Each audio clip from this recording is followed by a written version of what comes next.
আসসালামু আলাইকুম everyone, welcome to our new blog middle class family lifestyle. আজকে সন্ধ্যায় গিয়েছিলাম কোয়েল পাখির খাবারগুলো চেঞ্জ করতে, গিয়ে দেখি এক অবাক করা কাণ্ড। পাখিগুলি এনেছি অনেক দিন হয়েছে, 4টা পাখি ছিল, 2টা খেয়ে ফেলেছি আর 2টা আছে। অনেক দিন পর দেখলাম পাখিগুলো ডিম দিল, 2টা পাখি 2টা ডিম দিয়েছে। অনেকদিন ধরে শখ ছিল কোয়েল পাখি পালার জন্য, যেন ছেলেকে ডিম খাওয়াতে পারি। তো আজকে হঠাৎ খাবার দিতে গিয়ে দেখি কোয়েল পাখি সত্যি সত্যি 2টা ডিম দিয়েছে। খুবই খুশি লাগছে। আসলে ডিম বলে ভুল হবে, গুপ্তধন পেয়েছি, কারণ অনেক সাধনার পর পাখিগুলো ডিম দিয়েছে। 2টা পাখি মাশাআল্লাহ ভালোই বড় হয়েছে, আগে আরও ছোট ছিল।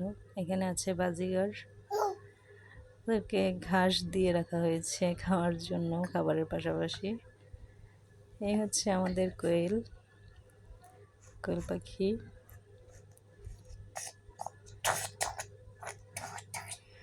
দেখা যাচ্ছে খাবারগুলি শেষ। আমি মূলত এসেছিলাম খাবারগুলি দেওয়ার জন্যই, কারণ প্রতিদিন রাতে পাখিকে খাবার দেওয়া হয়।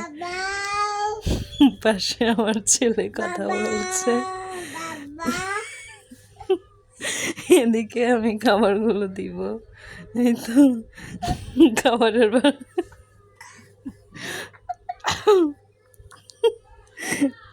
বাটিতে খাবারগুলো দিয়ে দিলাম। কোনো কাজ করতে গেলে আমার ছেলে শুরু হয়ে যায় বাবা বাবা বলা। সে সারাদিন থাকে আমার কাছে, কিন্তু তার মন পড়ে থাকে বাবার কাছে। সারাদিন মোবাইল হাতে নেবে, ভিডিও কলে বাবা বাবা বলতেই থাকবে। এই তো পাখিগুলি খাবার খাচ্ছে। প্রতিদিন রাতে খাবার দিলেই হয়, ওরা সারাদিন খায়। প্রতিদিন রাতে আবার খাবার দিই। এখন আফসোস লাগছে, ওই 2টা পাখি থাকলে হয়তো প্রতিদিন 4টা ডিম পেতাম। তো কোয়েল পাখি খাবার অনেক নষ্ট করে।